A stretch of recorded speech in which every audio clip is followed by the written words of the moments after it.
checking in on the hognose this morning, and then our third female has gone through pre-lay shed.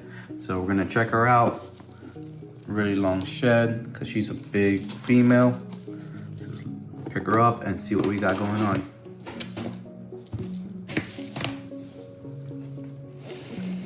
It's looking good. You see her. She looks healthy. Nice big belly, full of eggs. So we'll see. Next week or two, she's gonna be laying them. So here's another girl that just went through shed today, and right before we started feeding, she was shedding out. Now that she's fully shed out, I gave her food, and she took 3 hoppers with ease. She's definitely really hungry and building up those eggs. Here we have our 66% possible het permafrost female that was paired to the 100% het permafrost male. She's definitely gained weight. She hasn't gone through her pre-lay shed yet, so hopefully in the next week or two she does go through that, and then we get some eggs from her. This super anaconda albino female is going through pre-lay shed right now. You can see her just pulling out through her shed, and within the next 10 days we should have eggs from her. And this, she was paired to a Arctic lavender 66% possible het albino. So hopefully we prove out the albino and we get albino condas that are 100% het for lavender.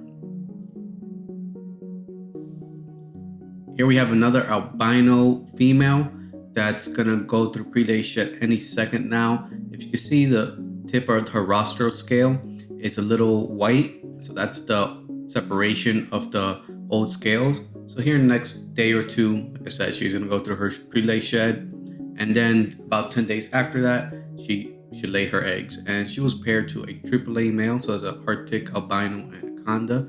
So we should get anaconda, all albinos, and then some Arcticas as well. Here's one of my favorite pairings, which is an RBE toxic to a RB het toxic female. So here's the female, and they will produce toxics, RBEs, normals that are 100% het for toxic. She's definitely gaining a lot of weight after she came out of her ovulation shed, and she had a lock with the male. So now it's just a waiting time to get her pre-lay shed and for her to lay her eggs. All right, here we have a sable 66% possible het toffee belly. So she's very upset. She already went through her pre-lay shed, so she's doing her nesting behavior and being very protective. So in the next couple days we should have eggs from her, and hopefully we get to prove out that toffee belly because she was paired to a Arctic toffee belly 100% het sable, and hopefully we get those mai tais, maybe even an Arctic mai tai.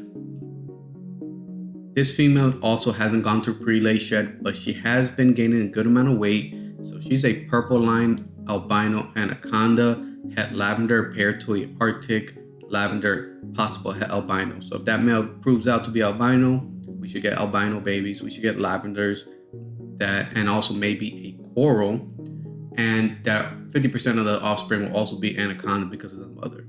So hopefully, everything goes well. She goes to pre-lay shed, and we get eggs within the next couple weeks. This is the female that laid our first set of eggs, which is a purple line Arctic anaconda possible het albino paired to that AAA male, which is a Arctic anaconda albino male. And hopefully we can prove her possible het albino out. And if we don't, we are still hoping that we can maybe get the super Arctic super condas out of this pairing. But we only got 6 good eggs. She had laid a total of 12, but 6 were good and 6 were infertile.